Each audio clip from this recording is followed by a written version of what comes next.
Понякога, за да разберем себе си, трябва просто да влезем в гората. Там има едно място, където всяко чувство се превръща в история. Днес ще чуем една от тях. Готов ли си? Вдишай, издишай и слушай със сърцето си.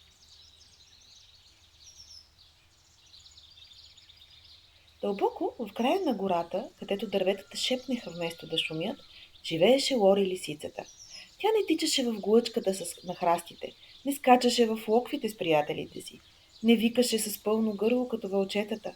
Лори обичаше тишината, защото тя й разказваше истории. За вятъра, който милваше листата, за капчицата роса, която падаше от папрата, за сърничката, която стъпваше внимателно, сякаш не искаше да събуди гората. Защо не се включваш в игрите? Питаха я често другите животни.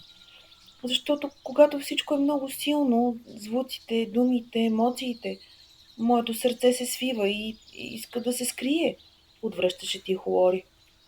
Един ден в гората се появи карнавалът на гласовете. Всички животни трябваше да пеят, да скачат, да танцуват. Беше ден за шум и веселие. Елай ти, Лори, извикаха приятелите й. Ще бъде забавно. Лори опита. Опита да пее, опита да скача, но светът стана прекалено ярък, прекалено силен. Усети как сърцето й започва да топти бързо-бързо, а очите й да се пълнят с сълзи, които нямаше откъде да избягат. Тогава тя побягна. Побягна към любимото си място. Под бука, където всичко беше спокойно. Там седна, затвори очи и започна да си пее. Тихо, почти шепнешком. Песен, която не се чуваше отдалеч, но която караше тревата да потръпне от нежност. И тогава се случи нещо странно. Малко по малко животните започнаха да идват при нея. Не викаха, не настояваха. Просто седнаха и слушаха. Слушаха песента на Лори. Някои затвориха очи, други се усмихнаха. Някои просто си помълчаха с нея.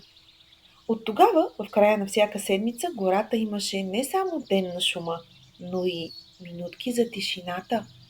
Подарък от Лори. Понякога силата не е в гласа, който вика най-силно. Понякога е в този, който пее тихо, така, че само сърцето да може да го чуе. Не е нужно да бъдеш най-шумният, за да бъдеш чут. Не е нужно и да говориш силно, за да кажеш нещо важно. Някои сърца пеят в тишина, като това на Лори. Ако и ти обичаш спокойствието и усещаш света дълбоко и понякога се изгубваш в нежни мисли, знай, че това е дар. Ти чуваш песните, които другите често пропускат. И точно за това светът има нужда от теб. Защо мислиш, че Лори избягваше шума и търсеше тишината?